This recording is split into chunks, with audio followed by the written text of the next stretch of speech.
How do you strike the right balance of solo development and community building? Also, which one is real? Is the real you who you are when you are simply by yourself and when you're feeling your essence and you're feeling who you are and you're developing yourself as a man and a person? Or is it you when you're in a dynamic with a community and you're feeling involved in a network amongst other people? I think that is almost like two different worlds if you think about it. If you really think about it, actually, don't you feel like almost like a different person with everybody you're around? There's certain people that you might be with that will actually not vibe with you on a deeper level, and it'll make you feel like a different person. So then you have to consider, like, is that dynamic real? But I would also make the case that being alone is not even a complete state of being, because when you're alone, there's a threshold for tolerance. In other words, if you're alone for too long, you're gonna go crazy. I mean, that's just pretty much the fact of the matter. It's like if you are in solitary confinement for an extended period of time, you just lose your grip on reality, because what we need as human beings, as social animals, is checks and balances of society. We need to be able to test our ideas with other people and get their opinions about it, get the critical feedback. We need to constantly test ourselves against the community that we're in order to, like, make sure that we're not totally crazy. It's like other people, I think Jordan Peterson actually mentioned this too. It's like other people in our culture serve as sort of safety nets for our sanity. Like, we keep each other sane. We keep each other on the baseline level of sanity. And so when people stray too far from society, for example, for too long, then they lose their grip on the world. They lose their grip on the cultural norms, the things that keep us all, like, in agreement. So, too extreme on the solo grind, solo hustle, you're by yourself way too much, you're gonna become weird. You're just gonna become strange. And you're not gonna know how to behave and vibe and sync with the community that you're surrounded by. So that's something to consider. The other thing, though, to consider is the fact that when you're in a community for too long, then you actually are at risk of losing your own personal identity. So that's another thing that I've been thinking about a lot lately. Like, take the average human being who is just way too susceptible to groupthink and, like, the hive mind and just whatever crazy ideas are being tossed around and propagated and promoted as propaganda. That is a significant danger for the average person. And I would say the average weaker person, to do things like settle with a woman who is just like whatever, she's just there.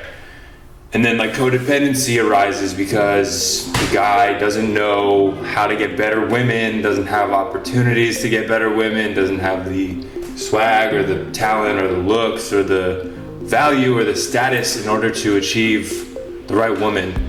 Also, on a sort of related note, he probably doesn't have the capacity to be alone, to be by himself, to understand his own unique individual spirit, which would then allow him to understand who really he wants to connect with and have a dynamic with. Because that's the reality too, is like, if you don't spend enough time alone, you're never gonna cultivate that sense of self-awareness, the healthy level of self-reliance and understanding that would, then allow that man to meet a woman and know that she's the right one, as opposed to, again, fearing being alone, fearing the chaos and the consequences of being alone, because he was afraid, and then just settling for whoever was there because you're afraid of being alone. This is actually another great point that it brings me to, which is that the reason that people would, be at risk of becoming sort of assimilated with the crowd is that they're afraid of the very real consequences of being alone for too long. I feel like I'm a bit of this person who's, like, been on the edge of both sides, more on the alone side, like the solitude side, being like an introvert and such, and traveling and moving around so much, that I understand that very well. I understand that when you're really, really, like, unplugged from the matrix, you're actually kind of veering into crazy, crazy land, and you don't want to go there. You don't want to be there because, believe it or not, even if you're eccentric and, like, different, people might like you, but only if you're charismatic and socially calibrated, socially intelligent. So it's like, there's plenty of people who are very like widely loved, maybe celebrities you can think of. They might seem weird and quirky and strange, eccentric, maybe even like autistic, but the reality is that they actually know how to speak with other people. They know how to behave with other people. They know how to interact with other people to an extent that they are, again, synced in with the society that they're around. And so if you don't have those skills, you're fucked.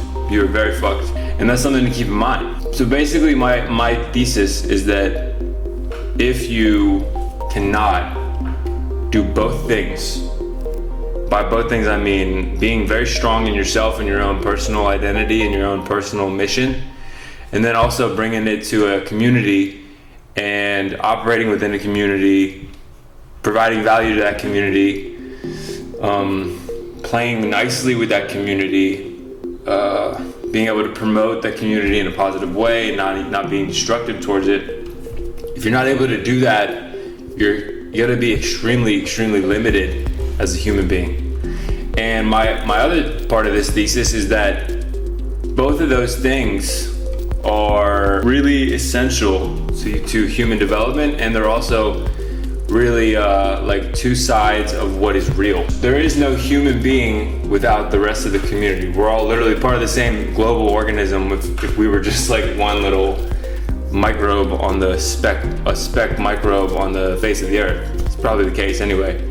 We're just not conscious enough to understand what our role is or whatever. But then on the other hand, we also have this very clear and obvious illusion of individuality. And whatever game we're playing here, it seems to be that we have to focus on ourselves enough to not get trapped and not get ruled by the masses. Think about this. We really do seem to need to have our own individual agency.